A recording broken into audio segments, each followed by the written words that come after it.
Shama bhakani thina simnyama ngebala simhlophe ngenhliziyo ezikamagebhulu wagebhula umhlobo kamasipala like we predicted most of us ukuthi le indebe esibuya nayo ekhaya esigodini sikaMamenzela, and of course amashita did the job with a 1-0 narrow win over Marumo Gallants. Marumo Gallants leyo ibinzima, they did not make the game easy, they did not make the game one-sided, because in the first half they remained, they set back, yeah, and then second half yaqala yaphuma Marumo Gallants to occupy Orlando Pirates' territory.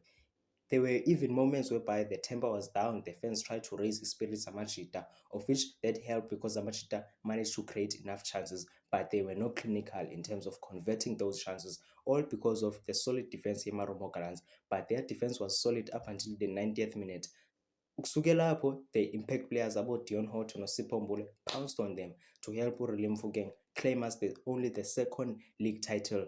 Orlando Pirates, the last time they won a league title was on the 2011-2012 season, and then you must win a foot.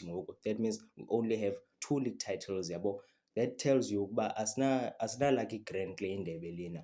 But we are champions namhlanje ezikamagebhula fasa lo temnyama.